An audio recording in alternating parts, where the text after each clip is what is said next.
Hello, yes, it's Nick Dash back again. Just looking at some of the comments that were left on my most recent video that I did about juicing, and this was about the orange peeler which I got dirt cheap, which I used to peel oranges prior to juicing. Now, one of the questions I got here was, what has made you switch to this new diet? You don't seem like the Zomg, the animals kind of guy. I don't think anything's made me switch to a new diet. It's just that I want health.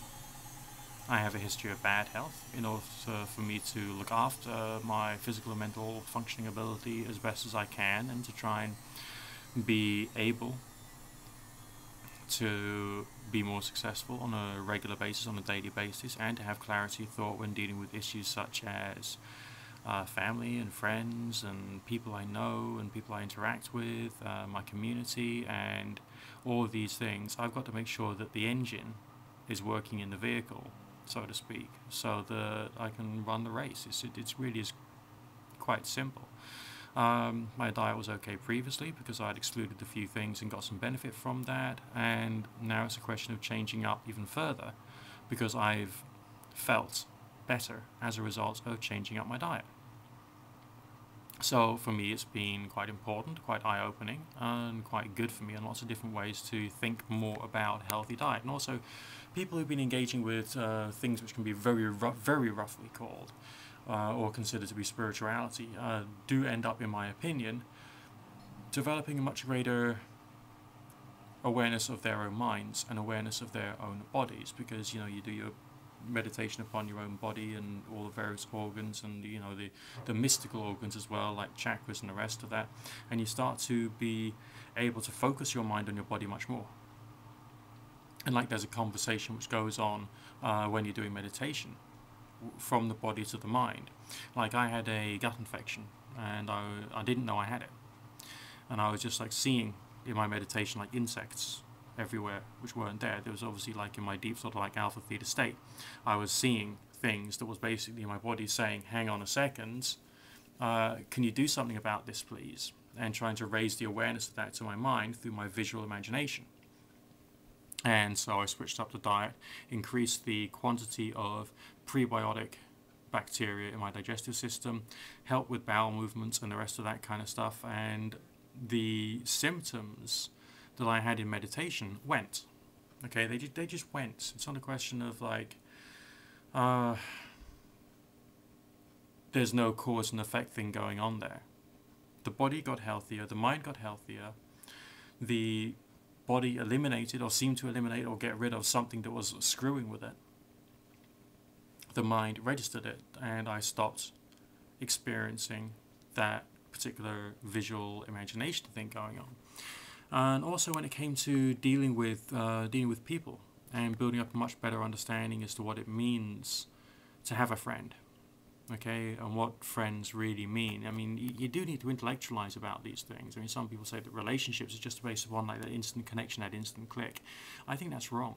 I think you need to think about what it is that they are demonstrating through their behavior. And this awakening, this deeper intellectualization about friendships and about people happened seemingly as a result of my diet. Okay, what I was saying before I self-interrupted myself was that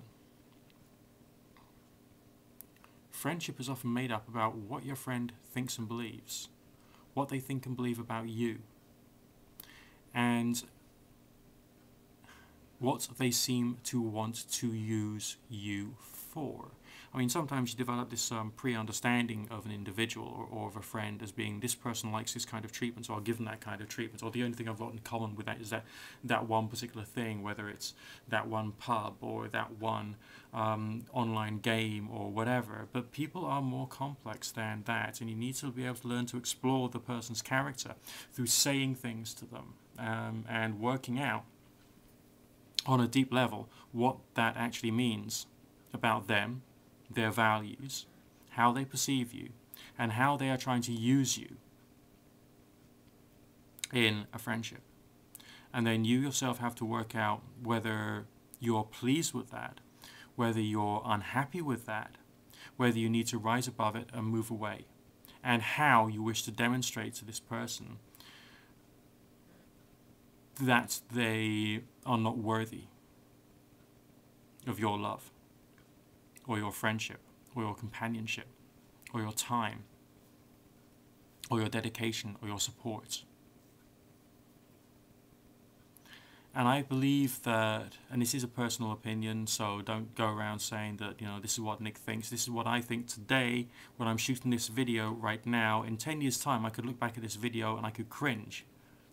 All right? I could think like, that guy's insane. But this is my point of view, right? If you do look after your diet well, and you're perpetually working out what your body needs, what you need to change, more of this, less of that, the end result is a level of clarity of mind which enables you to make more healthy decisions, which can support you in your journey. So, and I'm using this example of intellectually analyzing friendships as one aspect of the whole thing, because it also covers your work, your attitudes to your work, your ability to be efficient in getting on with your tasks, and so on and so forth. I mean, it's all complex stuff. And yeah, I mean, as far as getting the orange peeler is concerned, it's one of the cheaper things you can buy. I mean, I've just been for a shopping haul down to Poundland, the UK equivalent of the dollar store, and we've got a couple of shops like that around here, which is great if you're on a low income and you need stuff, all right? And the kitchen area is like a really important place for me, all right? It's got this, I like the process of preparing food. I like to log out of the websites I'm working on, change the lighting so the lights are on in the kitchen, not the living room area, and keep focused on that one task. Right, and make sure that the vegetables are washed, and I'm using whichever form of cooking technology, whether it's the slow cooker, the steamer, whatever, to provide myself with what I need and require at that time. Okay, and that also goes with my drinks as well: tea and coffee and yerba mate, which are the three main ingredients for my hot drinks, and also the fruit infusions and tisanes, which I also take as well. And also because I've got this like awareness of the coming of summer, and hydration is a big issue for me, and things such as preparing my filtered water. And I found a place where I can get filters very cheap, so it's only costing me less than £1 per week to have filtered water. So my drinking water just becomes that teeny bit more enjoyable. So I actually feel pleasant about, I feel happy about putting that stuff into my body because it tastes good. And it of course improves the flavour of my teas, like my white organic, my yellow tea from Korea, the new black teas I've been trying recently. Because if you just use shitty tap water, you are going to get a really shitty drink. Water is the primary ingredient of drinking, all right, anything, and water is essential for the body. We're like, was it 80% water? So if all the water you're putting into your body, which replaces the stuff you're sweating out, you're breathing out, you're pissing out, you're shitting out, contains too much chlorine, I can run the tap to have a bath, and I can smell the chlorine in the air. All right, and now I don't mind so much when it comes to washing. When it comes to putting something into me, I think that I should think, well, okay, I can smell the chlorine, but what else is in there that I want to remove? I'm not worried about fluoride. I mean, people on the internet, they say fluoride this, fluoride that, because people develop a monomania about one particular health thing, which they say, oh, this is bad. Oh, well, things which are bad for you and things which are good for you are variable. Okay? And if it is true that the fluoride in our tap water is, reducing our IQ, then you as an individual can learn how to use your IQ more intelligently if you just put your mind to it. And if you don't put your mind to it, that's your fucking fault. All right? Change the things which you can. And the things which you can't, you don't worry about, because that's just plain wrong. And there's no point in burning up any extra calories or any extra stress or putting extra stress upon your hearts and your circulation. Alright, as a result of being concerned about things which you can't be concerned about. I could get lung cancer tomorrow as a result of my smoking in the past, and just like die. But there's not much I can do about that. So I'm going to be the best I can now. You know, I mean, it seems like a very simple equation, and I think you start to realize also that spirituality, whatever the fuck that means this week, all right, whatever the fuck it means this week, okay, because like all the stuff out there about New Age stuff is fads, this, fads that, it's bad, okay. I think it's to do with how you think, who you are, what your values are, and how you understand the individuals around you, your interaction with them, your place in the world, and improving your clarity of understanding and giving you real clarity. And for the Christian fundamentalists out there, no, true clarity doesn't come through Jesus. If your body's full of shit, your mind's full of shit, your water's full of shit, your food's full of shit, okay? You drink alcohol, that's definitely bad. Alright, you know, give up your drink, give up your drugs, give up your smoking, because that is essential, okay? Learn about the beauty of like real organic white tea and just pure steamed vegetables, and just having a moment in your day when you can prepare something really healthy and sit down with it, okay, and taste it and try and go into, just like explore it with your mind, the texture, the different layers of flavor. I could go eulogistical about broccoli, alright, because I don't see broccoli as a vegetable. It's got so much in the way of health benefits to it. It's more like a herb, as far as I'm concerned. It really is fantastic. Okay? Get clarity. Get clarity. Go for clarity. Go for alignment. Find it. Or, no, I should say seek it, because you'll never find it, ever. Right? Sometimes you need more of this in your life, sometimes more of that, sometimes less of this, less of that.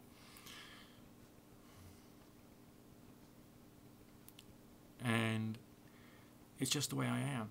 Alright? It's just the way I am to do things to look after myself. Look after myself financially, look after myself physically, look after myself mentally, look after myself emotionally. And the more good I become, okay, the more this can translate in the ability to function better with your friends, function better with your family. You know, your whole experience of living changes, in my opinion, okay? And so it becomes more like a work of art. Yeah, sure, there's still that 1% of chance that you'll, get sick, but you can reduce that 1% of chance through doing what's right for your body. Recently in the British news, it was saying that no, you shouldn't be having 5 portions of fresh fruit and vegetables a day. You should be having 10. I reckon that the percentage over a week or over a month could be even higher than that, in my opinion. And initially when I tried like a more vegetarian-based diet, I was doing it wrong because I got more angry inside. Nowadays, I'm very pro-vegetables, and I've got the balance right for me, so it doesn't make my anger worse. Okay, it brings me closer to peace, balance, harmony. It makes me just that little bit more content with the world, and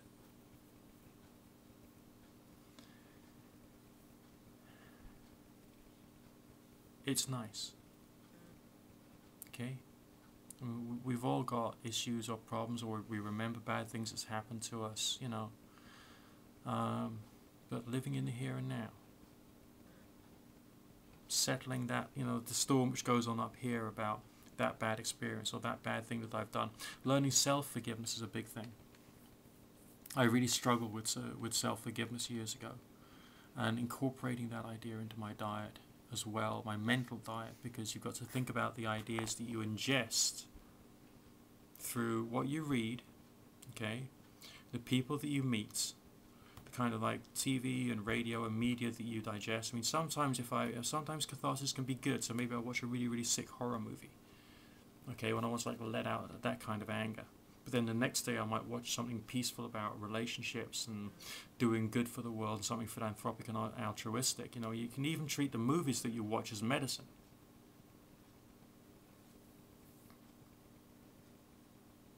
It's a big concept, a real big concept, and it's nice. And I'm not an expert. I'm not some massive guru who can turn around to you and say, you know, I know everything. I'm just a guy who thinks he's doing what's right. And if you want to disagree with me, go for it. I don't care. I just don't care. Because I'm in a much better place now. Sure, I still flare up once in a while, see something that triggers like a negative reaction inside me, but you know.